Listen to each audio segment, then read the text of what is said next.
সামান্য 20,000 টাকার জন্য আমার বিয়ে হচ্ছে না, এমন কি কেউ নেই আমাকে যে বিয়ে করবে? সুপ্রিয় দর্শক, আসসালামু আলাইকুম। জীবন গল্পে আপনাদের স্বাগতম। ক্যামেরার সামনে ছোট্ট একটি বোন রয়েছে, তার জীবন গল্প আজ আমরা তুলে ধরবো। আসসালামু আলাইকুম আপু, ওয়ালাইকুম সালাম। কেমন আছেন? জি আলহামদুলিল্লাহ ভালো। আপনার নাম কি? আয়েশা, গ্রামের বাড়ি কোথায়? রাজশাহী। রাজশাহী। আপনার পরিবারে কে কে আছে? পরিবারে বোন আছে, মা আর আমি।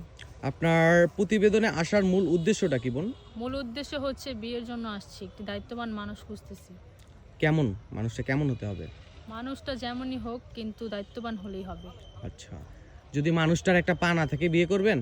সে যদি আমাকে চালাইতে পারে বা তার যদি মানসিকতা বা মন মানসিকতা ভালো থাকে তাহলেই হবে। মাশাআল্লাহ। আচ্ছা, আপনার বর্তমান বয়স কত? 24 শেষে 25-এ পড়ছে, মানে 25 রানিং।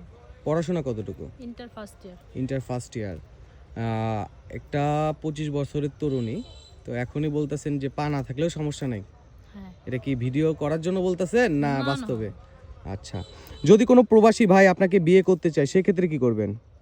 করব, মানুষটার বয়স যদি থাকে 50 কিংবা 60 বছর, সমস্যা নেই। কোনো সমস্যা নাই? না।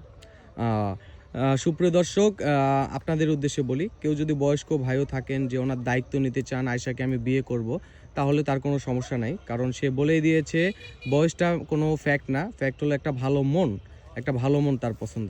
আচ্ছা, আপনার পার্সোনাল নাম্বারটা দিয়ে যান। পার্সোনাল ফোন নাই ভাইয়া। পার্সোনাল কোনো ফোন নাই? না। ও, সুপ্রিয় দর্শক, তার কোনো পার্সোনাল কোনো ফোন নাই। যদি কোনো হৃদয়বান ব্যক্তি ওনার সাথে যোগাযোগ করতে চান সেক্ষেত্রে আমাদের ইমো হোয়াটসঅ্যাপ আছে, ডিসপ্লেতে দেওয়া নাম্বার রয়েছে, আপনারা যোগাযোগ করতে পারেন। ভালো থাকবেন, সুস্থ থাকবেন। আসসালামু আলাইকুম আপু। ওয়ালাইকুম আসসালাম।